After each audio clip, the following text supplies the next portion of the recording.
More than 50% of Russians are nostalgic for the Soviet era, even those born after the collapse of the USSR. A recent survey by the All-Russian Center for Public Opinion showed that 64% of Russians would vote for the preservation of the USSR should a referendum be held today, similar to the one that was in fact held in 1991. For many, the Soviet era is a kind of a fairy tale which disappeared without a trace. And this is a relatively new trend because a significant number of Russians were happy to meet the collapse of the Soviet Union and accepted the promise of a new life. Any reminder of the Soviet times was met with disgust and a derogatory nickname, savok. Food shortages, rude staff, terrible social service, long queues and censorship, just to name a few of the Soviet staples people were eager to forget about. So eager, it seems they have succeeded. Sociologists say this positive attitude towards a totalitarian past is a reflection of today's economic challenges and the way pop culture romanticized the USSR in fiction. But statistics speak louder than words. More than half of Russians miss savok. So what is it that people miss? The main thing Russians miss from the Soviet era is the sense of security. My mother recalls how small children played outside all day without supervision, and like all the other kids, she would wear a key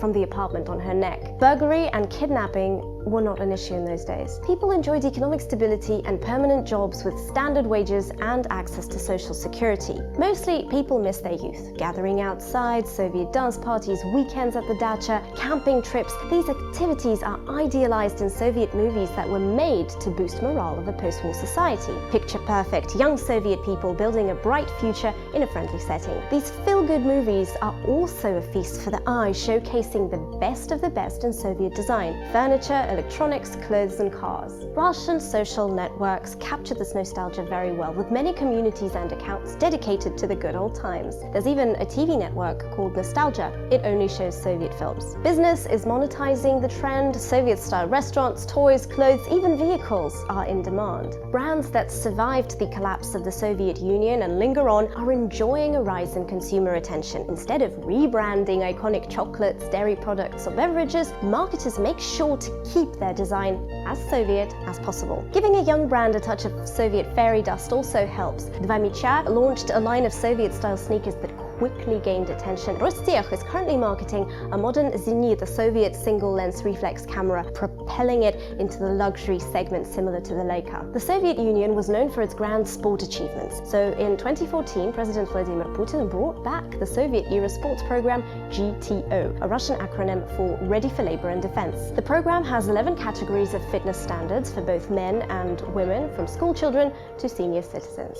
Why are people nostalgic? The USSR was an empire. Its armed forces could compete with the strongest armies in the world. Soviet scientists and sportsmen were among the best, not to mention space exploration, of course. It was a leading country. These achievements inspired Soviet people. After all, it's a comforting feeling, a sense of being part of something great. Moreover, the Soviet Union promoted a powerful ideology that promised people to put an end to poverty, inequality, and oppression worldwide. Up to a certain point, all Soviet people felt like their work mattered. They were all building a better, more fair society.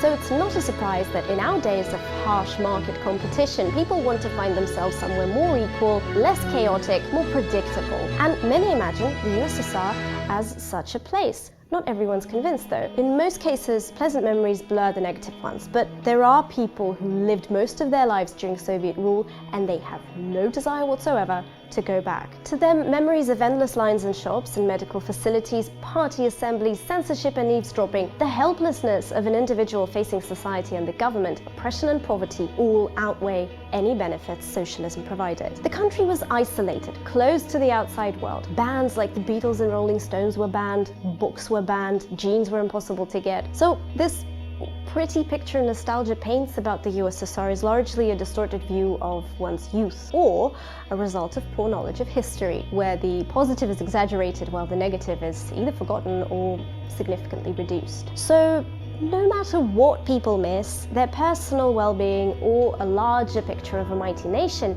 over 70% of respondents don't believe the USSR will ever make a comeback.